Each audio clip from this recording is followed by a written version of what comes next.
Welcome to Joe's Happy Hour, a show about markets and life hosted by Joe Fahmy. This podcast is for informational and entertainment purposes only and should not be regarded as personalized investment advice or relied upon for any investment decisions. Joe Fahmy is an employee of Zor Capital, and he and his clients may maintain positions in the securities discussed in this podcast. All opinions expressed by Joe are solely his own and do not reflect the opinions of Zor Capital. The views expressed by guests are their own, and their appearance on this program does not imply an endorsement of them or any entity they represent.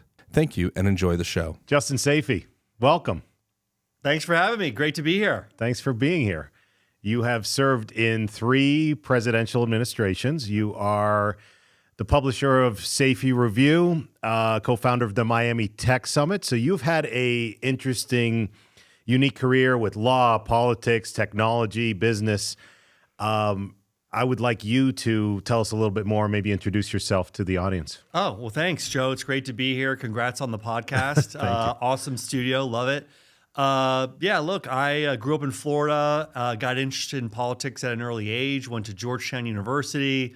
And while I was there, I did an internship on Capitol Hill. I did an internship in the White House with President H.W. Bush, Bush 41, Bush Sr., some people call him.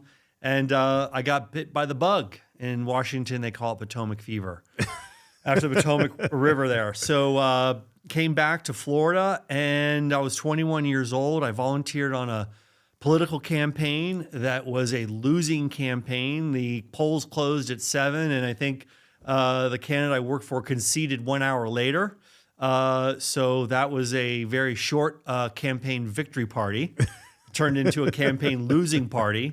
And that was at the age of 21 years old, and I've been kind of doing political things ever since. That's awesome. That's awesome.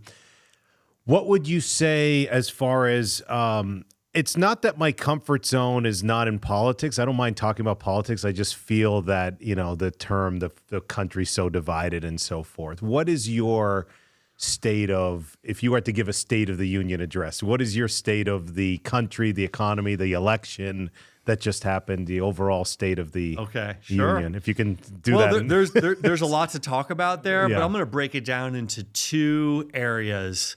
One is kind of the political realm, and the other one is the information realm. Politically, we are, I guess you could say we're divided. I think the 2-party system is being challenged a little bit. I think the populist movement is putting pressure on the establishment leaders in both political parties. On the left, you see it from the Bernie Sanders wing of the Democratic Party, really upending some of the traditional alliances and some of the traditional positions that the Democratic Party has taken.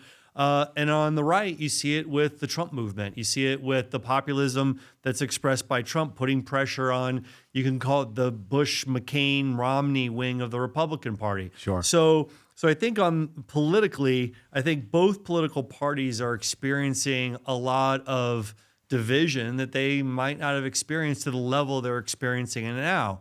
And then the parties themselves are being rewarded for being hyper-partisan towards each other. And there's no political reward for working across the aisle. Anyone who tries to do it, whether you're a Democrat or Republican, gets punished for it politically. So that kind of creates a challenging environment for our political leaders to govern. So that's one piece. That's the political piece. Okay. The other side of it is information/news. And in the olden days, there were very few sources of information, very few sources of news. There were a few stations on television before the cable era, before the satellite TV era, before the internet television era. And usually each city had 1 or 2 major daily newspapers. Yeah. And that's how people consume their news.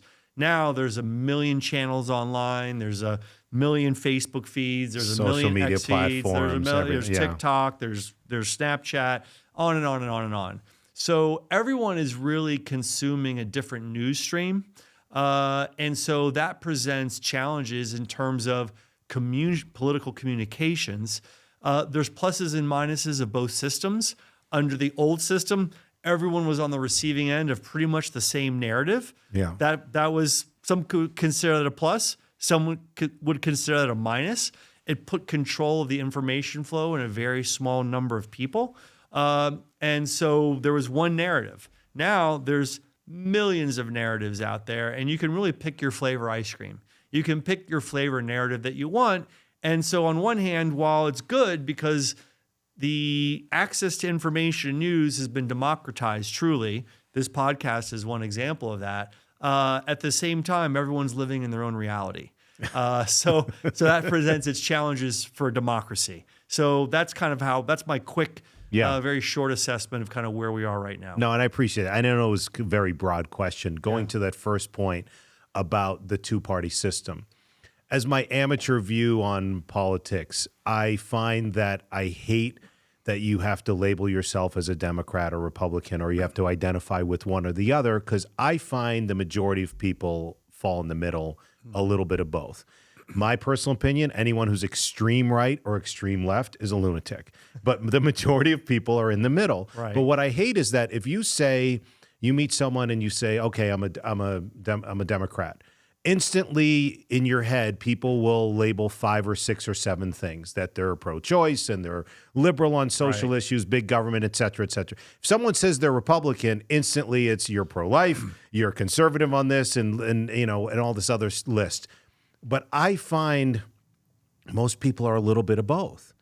So what is this the way it's going to be forever, meaning like it's always going to be this two-party system because does money have a lot to do with it? In other words, how, I don't know if I'm asking like the right question, but how is it that we can, you know, have it so that there is a little bit more, less division, a little bit more cohesion, so to speak? Well, look, the two-party system is antiquated. It's being challenged. And, you know, the example I give is that there are, I don't know, a dozen flavors of Coke you can buy. You can buy cherry Coke, you can buy caffeine-free Coke, you can buy sugar-free Coke, you can buy Coke Zero. Yeah. There's so many different flavors of Coke as one example, and you can take this to multiple consumer products, and there's only 2 political parties. So people are used to being able to have multiple choices in what products they consume or that they use. Think of all the different types of car models. You can go online or computers. You know, you can basically customize any product that you want. Correct. Now, but with political parties, you only have 2 choices. It's a binary choice. So what's happening? More people right now are registering to vote with no political party than are voting. They're choosing to register as Republicans or Democrats. Okay. So most people are opting out of the party system. Well, not most people. More people are opting out of the party system than are deciding to choose one party or the other. So I think that's a reflection of the fact that most people don't want to be pigeonholed or characterized as being with either political party. They want to pick and choose based on the issue, based on the campaign, based on the candidate. Which I think that's where it's going. So if you look at the number of people who are registered to vote with no party affiliation, it's consistently over the last 30 years going up and up and up in pretty much every state across the country. So that speaks volumes of what people want to do and their views. However, I feel like if any independent or libertarian or any other outside of those 2 parties tries, they can't get any traction. Yeah, they can't. And so what you see happening is you see outsiders running within the party system. So Bernie Sanders is a great example. Yeah. Bernie Sanders was never registered in the Democratic Party until he decided to run for president in 2016 against Hillary Clinton in the Democratic primary. He was not a registered Democrat before that, but he wanted to run for president, and he decided, well, I want to run the Democratic primary, and I'm going to register as a Democrat. After he lost to Hillary Clinton in 2016, he unregistered as a Democrat. And then he decided to register as a Democrat again when he wanted to run for president in 2020. Yeah. So, you know, from my perspective, and then you really could say the same thing about Donald Trump. Donald Trump had gone back and forth between being a registered Democrat, registered Republican, and he ultimately decided to register as a Republican and run for president as a Republican in 2016.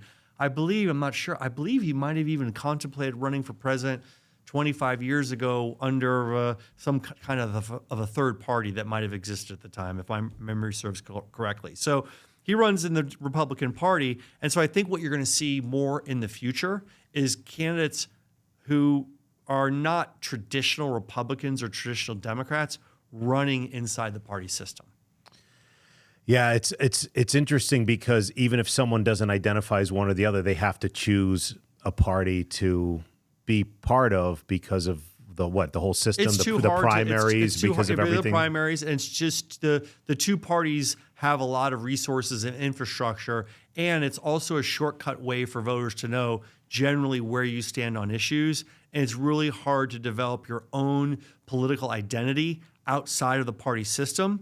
I think the only potential exception to that in the future is someone who has a large social media following. So if you're someone who builds up a social media following of 30 million or 40 million or 100 million followers on pick your platform, that person has their own following and could, I think in the future, run as a no party affiliation or third party candidate and might get some traction. That's the only way I see it happening in the future. That's fascinating because Jake Paul did that in boxing as a YouTuber. Right. And I've heard of musicians where someone will see a musician on YouTube and say, hey, you want to open up for me as a concert? I found you on YouTube.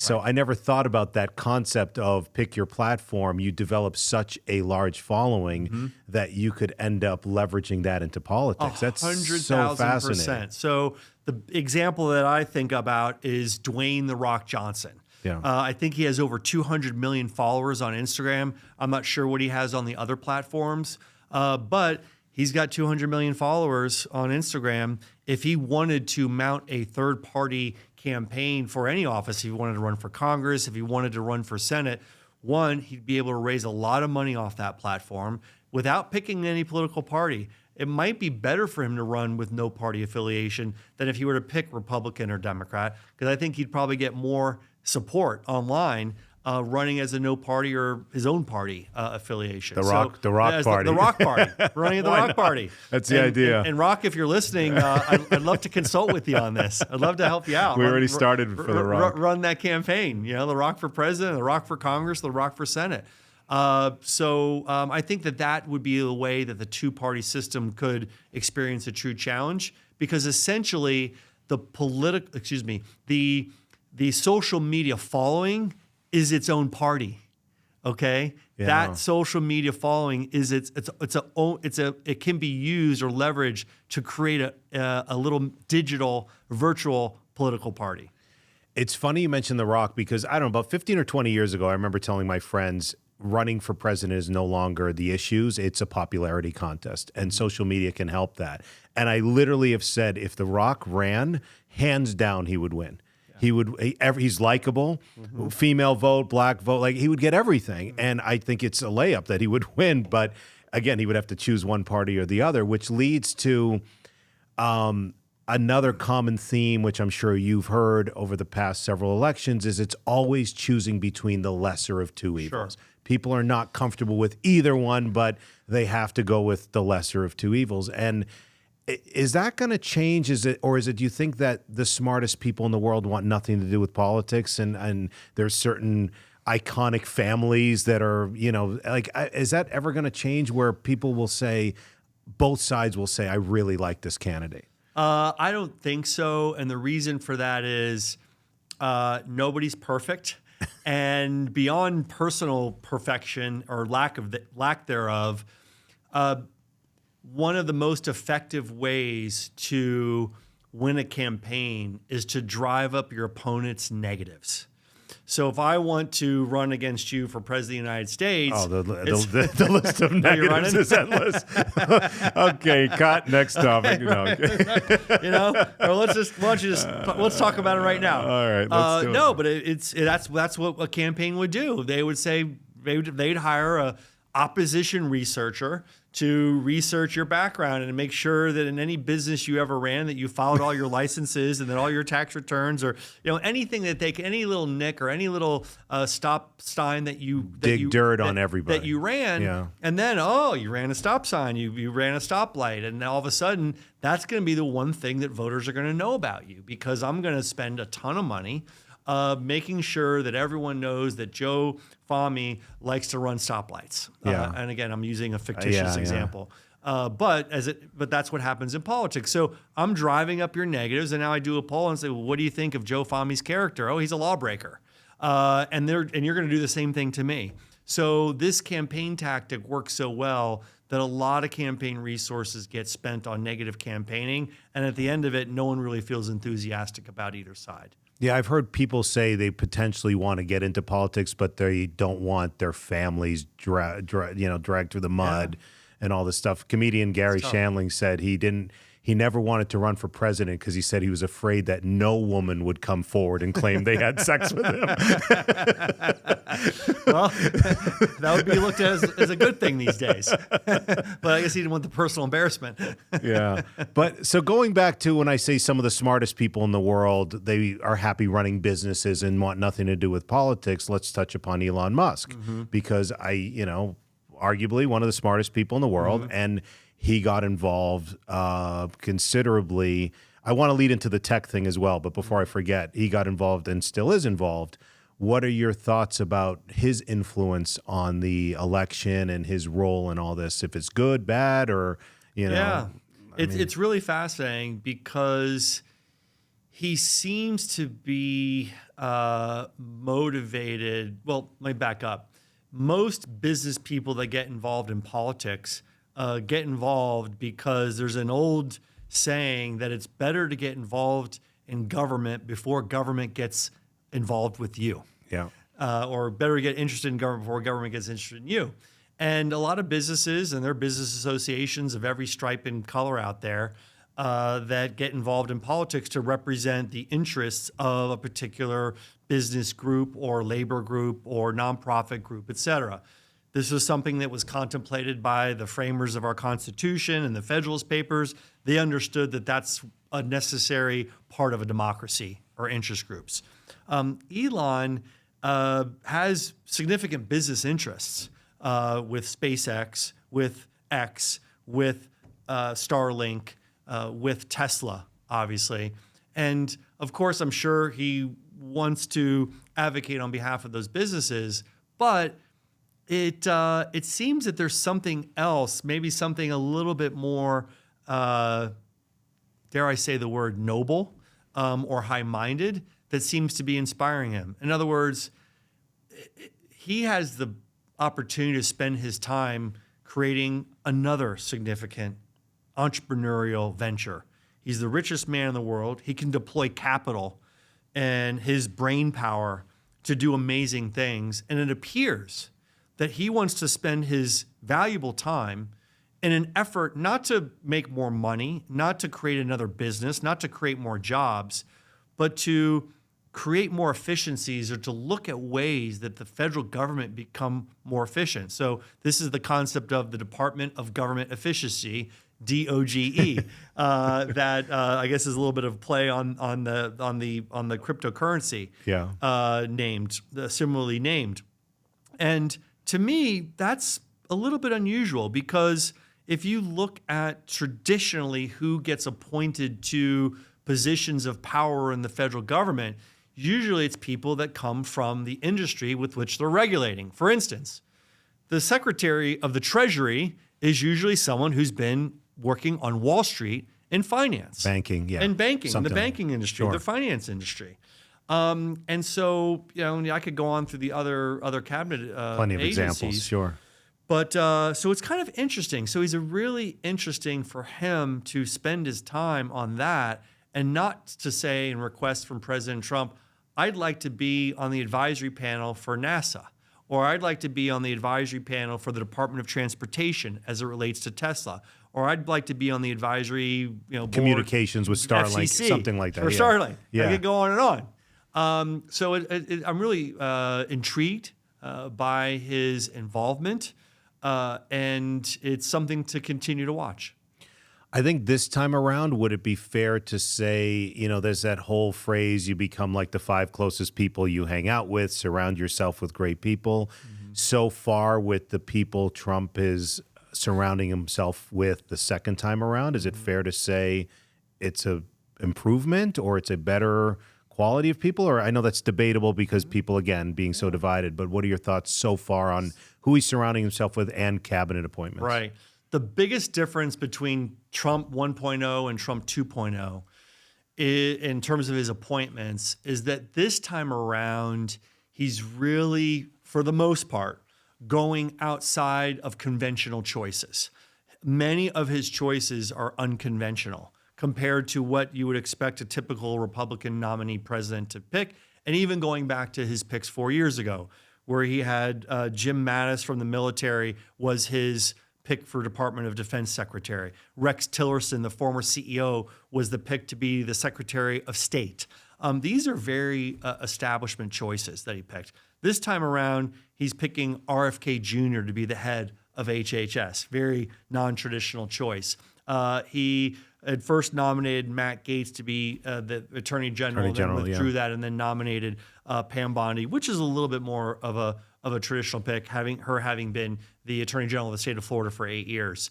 But you're, Tulsi Gabbard as the head of the Director of National Intelligence, very unconventional choice. So I think that he's making an intentional effort to bring people in from kind of outside the conventional Washington establishment.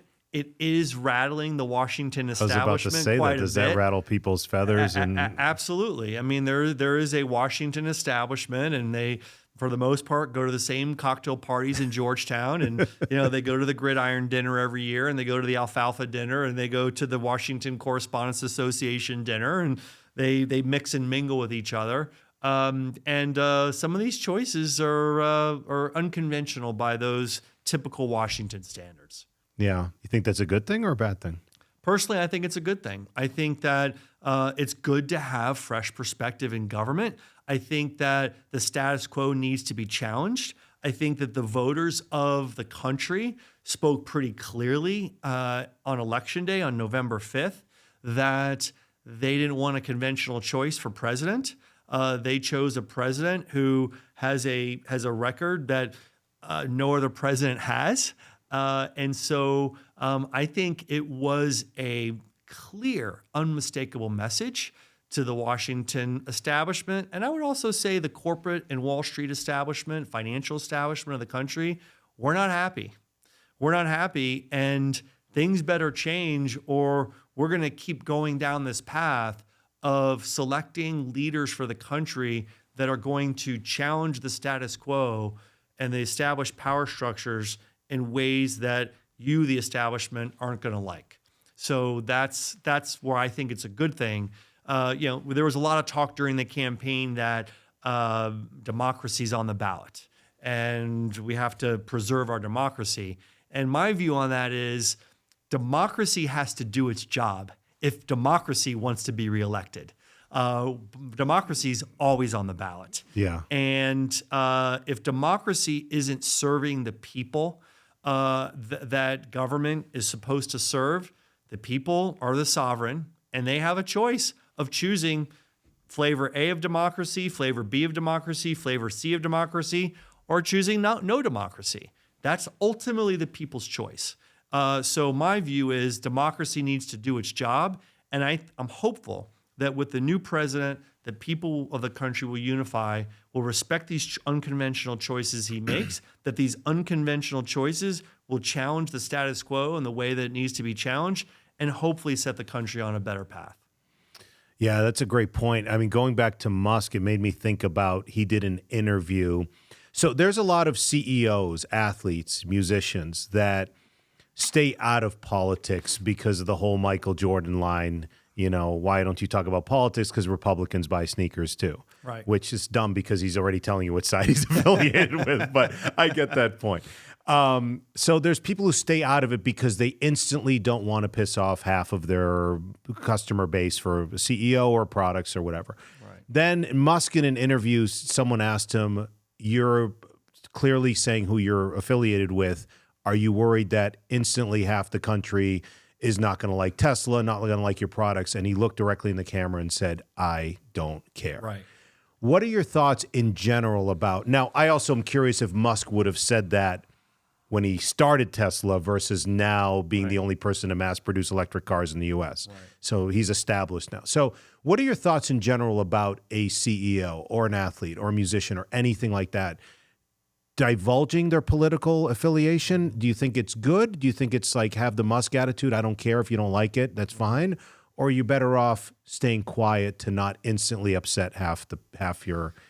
And I don't know if there's a right or wrong answer. I'm just curious what your opinion is on that. It's a dilemma that many companies, many CEOs, and everyone else faces. Any employee, any consultant, any lawyer, any doctor. I have friends who are in the medical business who posted some of their political preferences on their social media, and they got a lot of hate, and they got a lot of people saying, "How can you support candidate X? I didn't realize you were a supporter of candidate X. I never want to use your services in the future." So we live in a cancel culture. We live in a culture where people are more willing to boycott providers of services and products and goods to make a political statement. I'm not sure that was something that people really thought about 30 or 40 years ago. So I think it's fraught with peril. I think with some of my clients, one of the challenges over the years has been increased level of employee activism, where employees insist that their company that they work for take a political position on an issue. The most famous example of this in recent years was Bob Chapek, who was the CEO of Disney, and the state of Florida was passing an education bill that the critics labeled the "Don't Say Gay" bill for educators and what they could and could not say to students, 5-year-old and kindergarten students and older, regarding sexuality and things like that. And a lot of the Disney employees at the time were upset that the Disney company didn't take a position on that issue. Bob Chapek originally's view on it was, well, this isn't really an issue. It's about schools, and Disney's corporate interests, Disney's shareholders don't really have an interest in that, so I'm not taking a position. Ultimately, the employees got so upset and disappointed that he took a position on the bill. And then the Republican governor of the state of Florida, Ron DeSantis at the time, decided that he wanted to revoke one of the privileges that Disney had about having a special taxing district that surrounded Disney World in the state of Florida. So, there was really no right answer there. No matter what that CEO did, someone was going to be upset. And I think that in many cases, a lot of employees put pressure on the executives to take a position one way or the other on issues that sometimes don't even affect the bottom line of the company. It's it's a social statement. Correct. About social justice issues and things like that. So to answer your question, it's a dilemma for anyone who's in business, because ultimately in the current political environment, if you pick a flavor, if you pick chocolate or vanilla, the chocolate haters or the vanilla haters are going to withhold, potentially some of them will withhold doing business with you. So there will be a cost. I think I can confidently say that for exposing your political preferences through your business channels or through your business platform. Yeah. You mentioned that second point about technology earlier, and I wanted to touch upon, this is kind of a broad topic with the influence of technology on the election and the way things have changed. So my first question is, okay, everyone says we're divided, and is this anything new, or is it just because of all the social media platforms and TV networks that it becomes exposed? Meaning in the 60s and 70s, you had race riots, you had presidential assassination attempts, all that stuff. Like, is it anything new, or is it just there's more cameras? Sure. There's more platforms? I think that it's not new. I think the nation's always been divided to its earliest days, even the days of Thomas Jefferson and Alexander Hamilton, and famous rivals back then. So there's always a division in the country. What's different now is the communications media that we use. So there's been a lot of talk about algorithms on social media, and everyone can do a little experiment if they want to. They can post a happy post on their social media channel and express happy emotions of gratitude, or what I refer to as divine emotions sometimes, and love and friendship and all kinds puppy of dogs and sunshine and rainbows. Right. Say something positive. And then they can do something that's a little bit more divisive or sarcastic or emotion-filled, emotion-laden with more, I would call a negative emotion of fear, of anger, of disgust. And see which one of those posts, pick your platform, doesn't matter, becomes more viral. And I think research has shown that angry posts, sarcastic posts, posts that are mocking go more viral. So what happens? So there's a feedback loop that we get exposed. More people are watching social media than are watching television. So we're getting exposed now to more divisive content, more emotionally laden content, and the emotions are not positive emotions.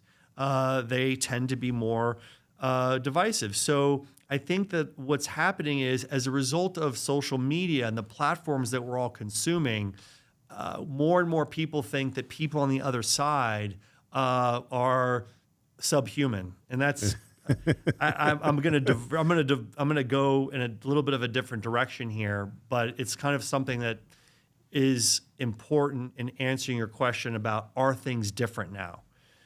So that's the first part of my answer. The second part of my answer is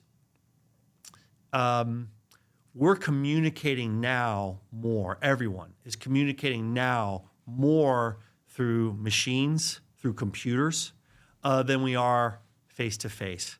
When you and I sit across from a table together, we're having what I would call a human interaction with each other. Yes. If you put a digital interface of any kind, a Zoom call, a phone, text, email, any Zoom, kind of a text, yeah. you got it, you name it, that, even at the slightest level, takes a human element out of that communication interaction. And to some extent, that dehumanizes both of us just a little bit. We become a little bit less human when we interact with each other through technology. Now, what happens when people get dehumanized like that? Well, if I start viewing you as a little bit less than human, and you start looking at me less than, there can be a little bit of a downward slope there.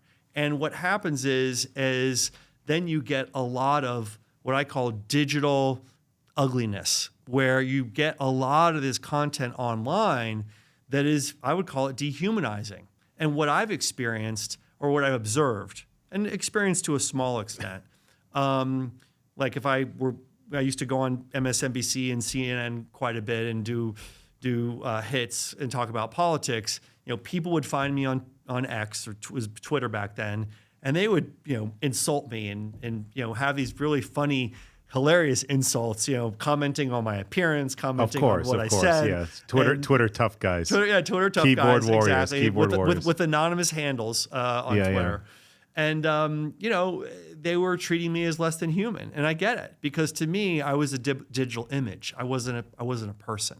But in person, they would never, ever say that to you. They wouldn't say it face to face, right? Yeah. Because I'm then, when I'm with them, I loved your appearance. You were awesome. That was a Right. great job on TV, but behind the keyboard, you're right. Yeah. Yeah. So I think that that's kind of a modern day impact of all the digital communications that we're having.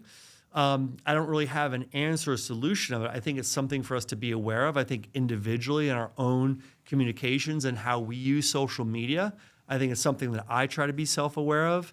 I try to keep my online commentary elevated. I don't try to be sarcastic. I don't try to be too provocative in my social media posts. But I think that that's something that we're all experiencing that no one's really put the finger on, is how social media is in one way or another dehumanizing all of us.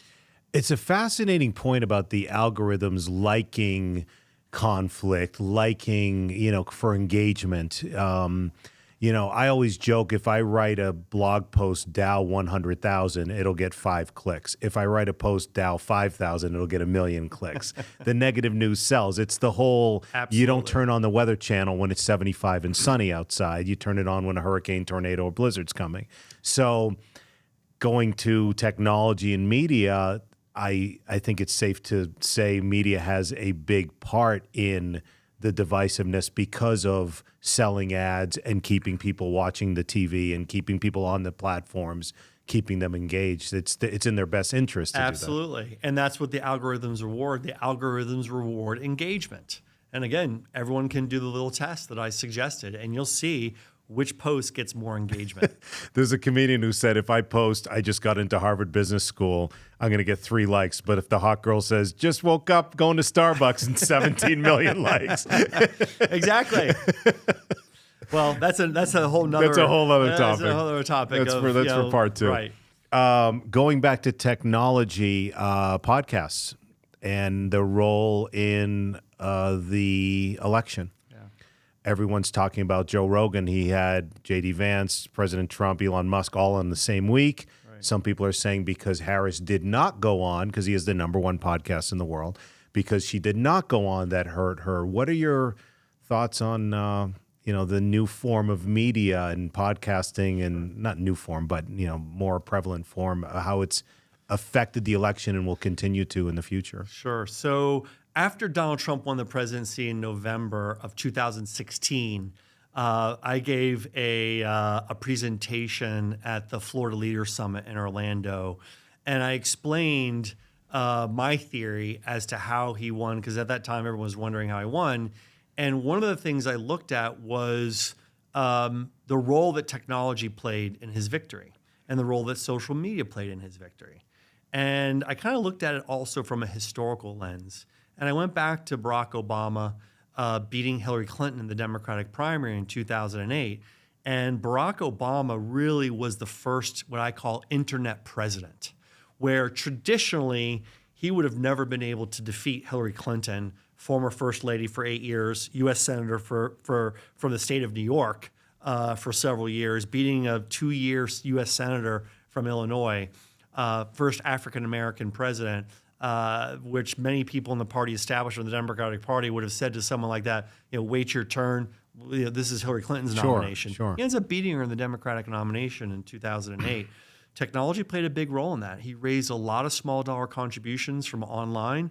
I looked at Donald Trump in 2016, and he took on, I think, 8 governors of 8 Republican states, the governors of Louisiana, the governor of Texas, Rick Perry, the governor of Florida, Jeb Bush, other governors. I think Governor Huckabee might have run that year. Yeah. So he took on a lot and establishment Republicans, and he beat them. I looked at the role the internet played in campaign donations.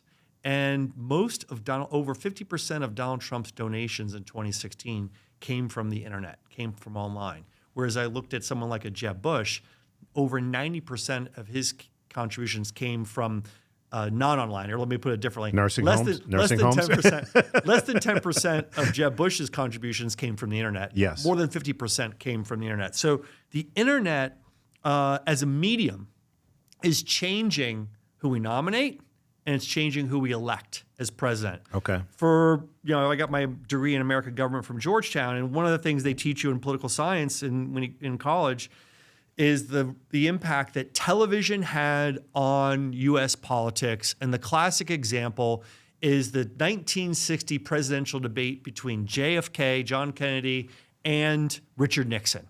Yeah. And they did polls of asking voters who won the debate between Nixon and Kennedy. And the voters who watched the debate on television said Kennedy won the debate. The voters who listened to the debate on radio, keep in mind television was a new medium at that time. Yeah. Those who listened to it on the radio said Nixon won the debate. So television ultimately changed who we elected because you had to then communicate through this new medium. The internet is doing the same thing. The internet is changing who we elect. It's a completely new form of medium. And they used to say there were candidates that were TV ready, and there are candidates that were better on radio that weren't TV ready. And the same is true today. There are certain types of candidates that the internet loves, that social media platforms love. And there are certain candidates that it doesn't love. And this is something that can't be taught. The candidates either have it or they don't have it. So that's kind of part A. Part B is the role of the media and the internet and podcasts is now supplanted the role of traditional news media organizations. The New York Times is no longer as powerful as it once was 25 years ago in defining the terms of the debate, in defining the framework and the issues. They aren't. And all the TV news networks, ABC News, NBC, CBS, all of them, even Fox to some extent, they're not as powerful as they used to be. What's become more powerful is all the channels that people are consuming on digital, on their phones, on their mobile devices. That is it become a much bigger, much more impactful platform.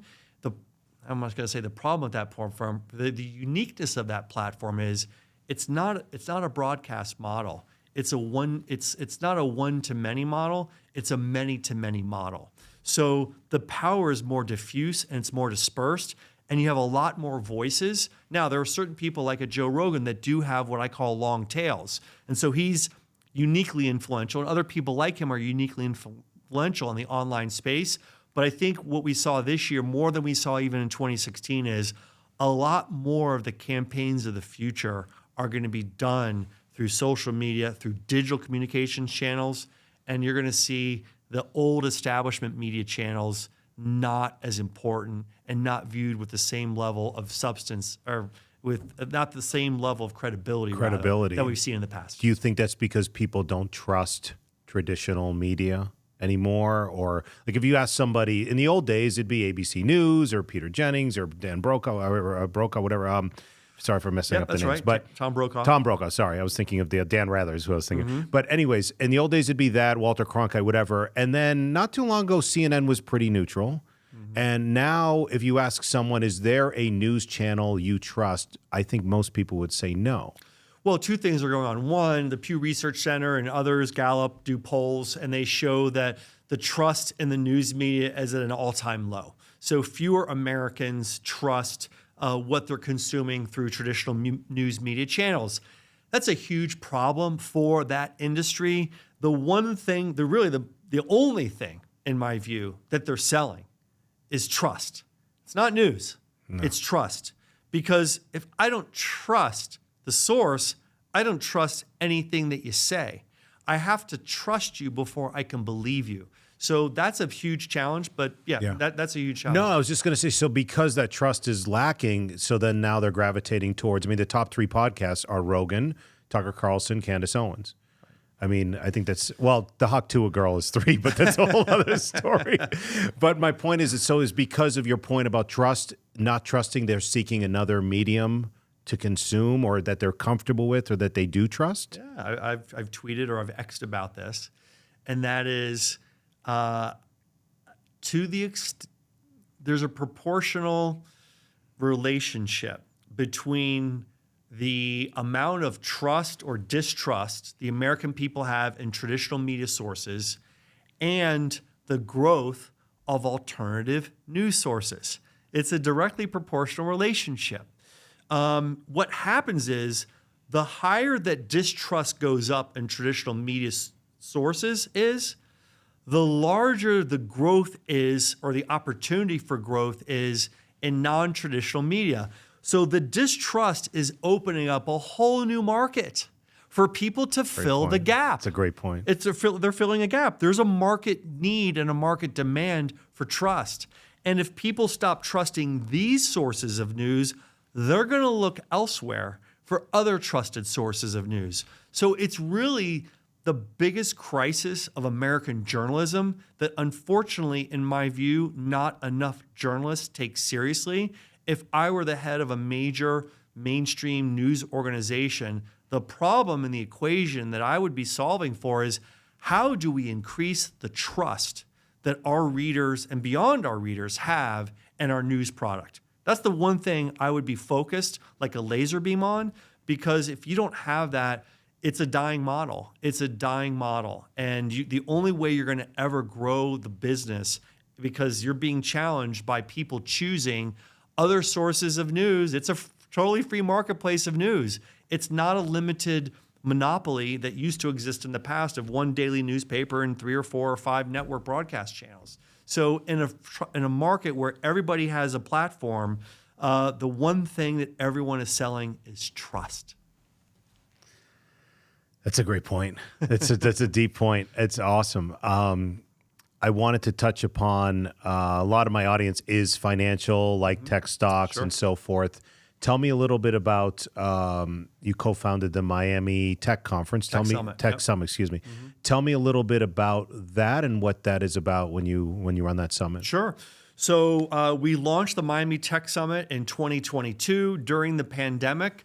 A lot of venture capital firms and venture capitalists and tech firms were looking to escape states that were under pretty severe lockdowns. A lot of them came to Florida, which was an open state, and really they came to get away for a short period of time, and a lot of them ended up staying, relocating, purchasing homes, and starting their businesses or moving their businesses to the state of Florida. So we have a really dynamic mayor there, Francis Suarez, who really made an open arms outreach to the tech community, both in Silicon Valley and anywhere in the United States, and welcomed them to Miami and created something called Miami Tech Week in the month of April. So I have a belief that tech policy should not be just made solely in Washington, D.C. And I believe that as a Miamian, as a Floridian, as a Miamian, that if Florida was going to be a tech capital or one of the tech capitals in America, I also wanted it to be a thought leadership capital in terms of policy towards the technology industry. In my experience, tech policy lags tremendously behind technology. We're seeing that right now with AI. Artificial intelligence, the policy on AI is behind where AI is and where it's going. And I'm hopeful that the policymakers in Washington and elsewhere will catch up soon. And we've seen it with other technologies as well. So the idea behind the tech conference was to have one day during Miami Tech Week where policymakers and tech industry stakeholders could get together outside of Washington, D.C. and talk about the way forward with tech policy in our country. So that was the genesis of the idea.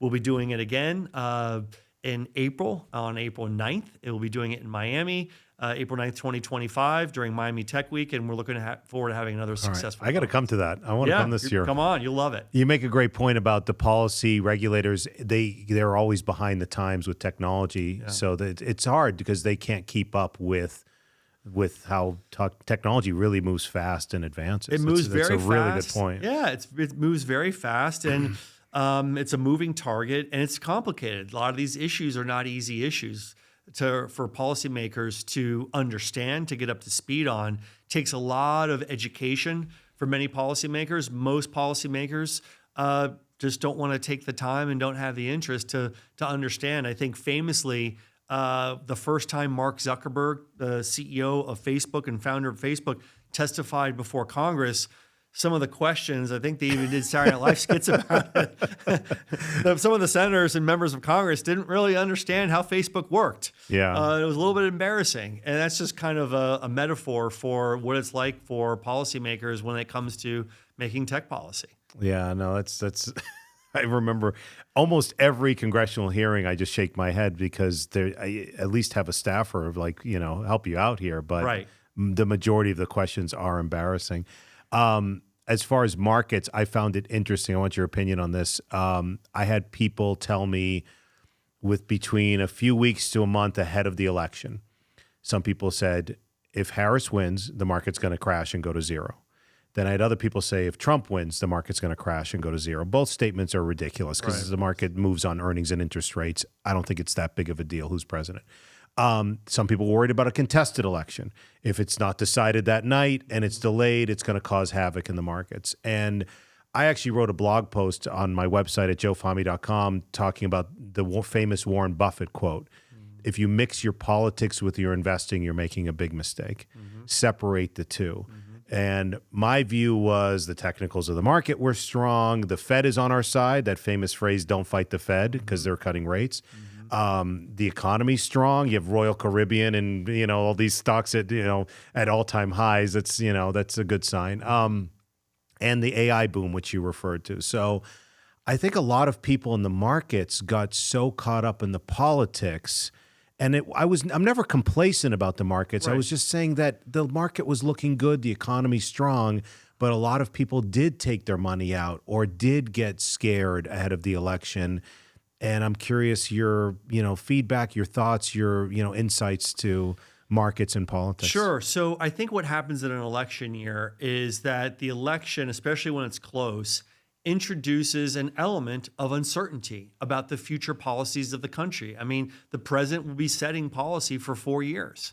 And the people he puts in place at Treasury, at Trade Representative, at the EPA, at the Department of Labor, all have a pretty significant, and others have a significant impact on business. So my take on it is that the election itself, when it's close, introduces an element of uncertainty for investors. And so you mentioned people taking money off the table. I think a lot of people wanted to wait and see, and I experienced this myself with others that I dealt with in business, wanted to see what the outcome of the election is, because what happens after the election is that uncertainty has been removed. Yeah. Now, and again, it's not about really, from my perspective, and I think most smart investors look at it from the perspective of, it's not about wanting one person or putting a gamble or making an investment based on, I think this person's going to win. Yeah. I think it's more about, I want to wait and see until I know who wins, and then I know how to deploy my when capital. that uncertainty is removed. Is removed. Now that uncertainty is removed,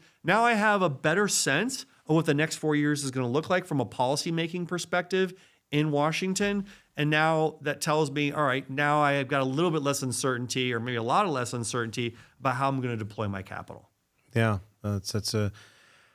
I've always said, I don't want to say it doesn't matter who's president. I just think the markets mainly move off of earnings and interest rates. And if interest rates are coming down or the Fed's cutting and earnings are for the most part strong, in my view, led by this AI boom that's fueling this bull market, in my view. Yeah, of course, certain specific policies will affect certain parts of the markets, but for the most part, especially if there was going to be gridlock, a lot of the big policies were not going to get passed, in my view, anyways. Right. I think your point is right, which is on certain industries, like let's talk about the energy industry. The energy industry is generally going to fare better under a Republican president than a Democratic president. The pharmaceutical industry is going to fare, generally speaking, not in all cases, but generally speaking, better under a Republican president than a Democratic president. And there are other industries where you can look at it the same way. But overall, macro level, the fundamentals, to your point, of the economy, of the money supply, of the inflation rate, of the employment rate, those dynamics are larger, I think, than any presidential policy or congressional policy. I think that the other issue is trade. The issue of trade is really significant.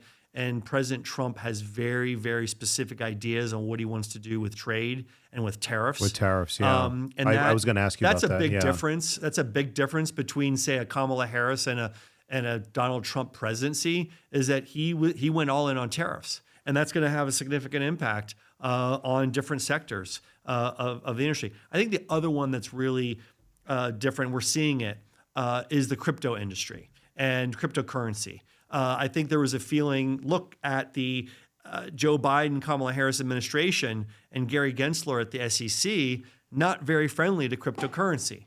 And then look at Donald Trump during the campaign was very pro cryptocurrency. And now you have Elon Musk and other technology people, supporting Donald Trump. I think Trump and his family announced that they were getting involved in some crypto venture even during the campaign. So I think we're seeing that industry very much, that it has an impact who won the election on that industry for sure. Yeah, no, you're absolutely right. With energy, crypto, there are specific sectors. This is totally an aside. One of my favorite, just to quickly change, my favorite ESPN 30 for 30 was when George W. threw out the first pitch after 9/11 at Yankee Stadium. Right. It still gives me the chills thinking about it and talking about it. Yeah, that's a great one. In the history of presidential approval ratings, he had the highest ever that was recorded around that time. It was like, it's usually 50 plus or minus percent. It was over 80 something percent, because people on that documentary said we were not Republicans, we were not Democrats, we were Americans.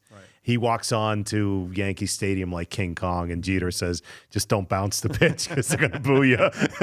I love Even that. at Yankee Stadium. Even at Yankee Stadium. I love of course. that. I mean, it's kind of a sad, like, topic that, not sad, that it took the worst tragedy on American soil to unite everybody. Do you have hope that, ironically, after the financial crisis, the lowest presidential rating was also, unfortunately, George W. So he had both the highest and lowest during his tenure. But do you think there's like hope that something can happen besides a tragedy to unite people, where people are less divided? I mean, I don't know if I'm being too optimistic, or if you just tell me I don't know what the heck I'm talking about. No, but I mean, look, that there's always what they call a rally around the flag effect. When there's a tragedy, when there's a national calamity, a national disaster, obviously a terrorist attack. Sometimes it happens with war, and so that's one thing. I hope, and I think it's happening a little bit now, that a presidential election that's hard fought, that's fairly fought, that people will respect the choice that voters make. And I'm hopeful that elections, crazy as it sounds, that elections are a unifying moment for the country, for everyone to say, democracy worked. The people have spoken.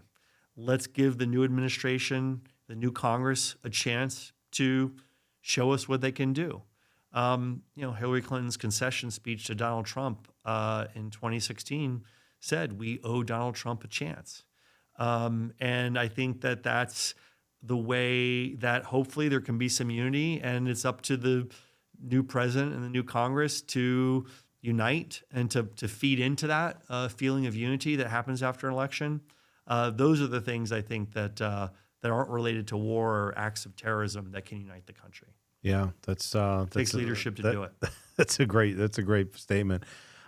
You've had an amazing career, unique career. I want you to leave us. I mean, I love your energy. I love the wisdom you've shared, but I always love that question of, what would you tell yourself 30 years ago? Give us some, from all the experiences and unique lessons and just everything you've absorbed in your life.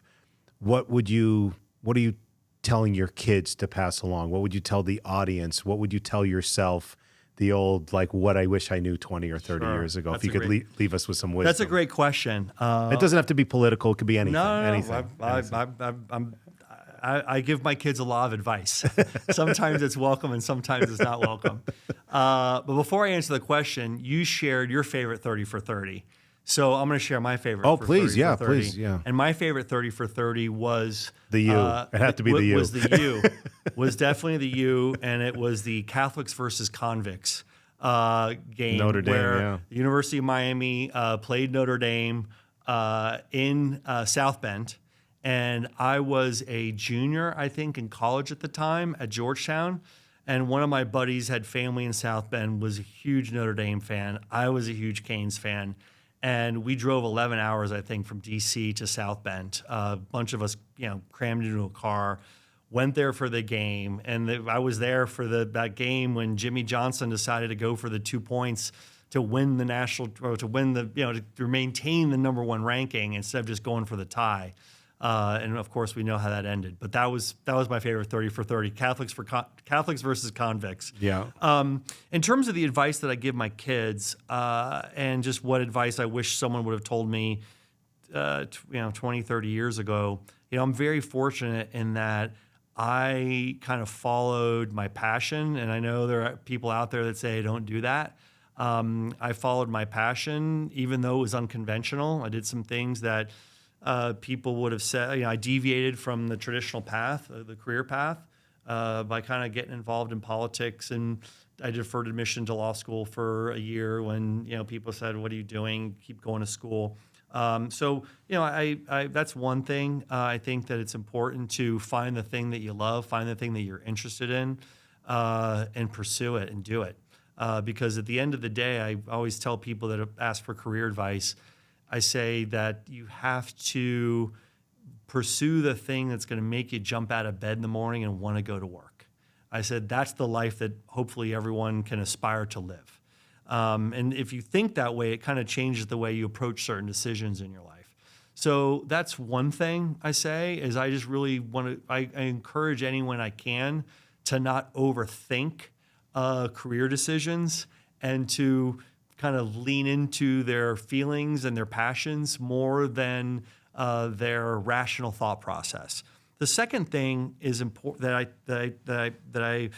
I don't know if I would have said this 20 years ago. It wasn't much of an issue 20 years ago, but what I share with young people and my children is in the digital age, we touched upon it earlier with social media.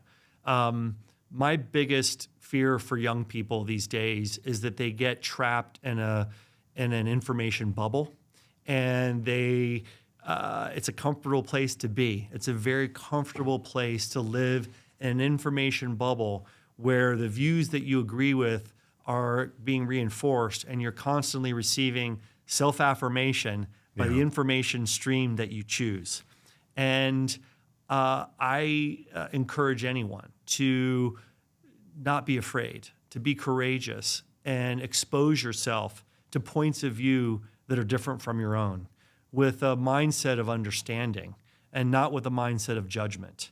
And it really broadens your perspective, and it prevents the danger of living in a thought bubble. I do think that living in an information bubble is a little dangerous because it distorts the view of reality.